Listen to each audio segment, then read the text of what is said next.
അള്ളാഹുവിന്റെ പ്രവാചകന്മാരിൽ പെട്ട ഒരു നബിയാണ് ലൂത്ത് നബി അലൈഹി സ്വലാം. ലൂത്ത് നബി അള്ളാഹു താല നിയോഗിക്കപ്പെട്ടത് ഫലസ്തീന്റെ കിഴക്ക് ജോർദാനിനും ഇസ്രായേൽ ഉൾപ്പെടുന്ന അക്കാലത്തെ വലിയ പട്ടണമായിരുന്ന സദൂമിലേക്കായിരുന്നു. സദൂമുകാരാകട്ടെ ദൈവധികാരികളും. ആണും പെണ്ണും തമ്മിലുള്ള ലൈംഗിക ബന്ധമാണ് അള്ളാഹു താല ഏതൊരു ജീവിയിലും അനുവദിച്ചിട്ടുള്ളത്.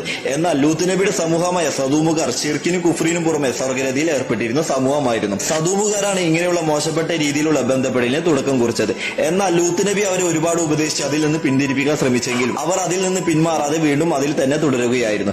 അള്ളാഹുവിന്റെ ശിക്ഷയെ വെല്ലുവിളിച്ച് ആ സമൂഹത്തെ അള്ളാഹു താല നശിപ്പിക്കാൻ തീരുമാനിക്കുകയായിരുന്നു. ലൂത്ത് നബിയുടെ ഭാര്യ സത്യനിഷേധികളുടെ കൂട്ടത്തിലായിരുന്നു. അള്ളാഹുവിന്റെ ശിക്ഷ ഇറങ്ങുന്ന ദിവസം ലൂത്ത് നബിയോടും വിശ്വാസികളായ ആളുകളോടും അവിടെ നിന്ന് പലായനം ചെയ്യാൻ അള്ളാഹു താല പറയുകയും അവിശ്വാസികളായ സമുദായക്കാർക്ക് ശിക്ഷ ഇറങ്ങുന്ന സമയത്ത് പുറകിലോട്ട് തിരിഞ്ഞു നോക്കാൻ പാടില്ല എന്ന് ലൂത്ത് നബിയോട് അള്ളാഹു താല കൽപ്പിക്കുകയും ചെയ്തു. എന്നാൽ അവിശ്വാസിയായിരുന്ന ലൂത്ത് നബിയുടെ ഭാര്യ ആ ഉപദേശം വകവെക്കാതെ തിരിഞ്ഞു നോക്കുകയും ആ സമയത്ത് തന്നെ അള്ളാഹു താല അവരെ ഒരു പ്രതിമയാക്കുകയും ചെയ്തു. ഇതുപോലുള്ള വീഡിയോകൾ ദിവസം ലഭിക്കാൻ നമ്മൾ ഇൻസ്റ്റാഗ്രാം അതുപോലെ തന്നെ യൂട്യൂബ് സബ്സ്ക്രൈബ് ചെയ്യാനും ഫോളോ ചെയ്യാനും.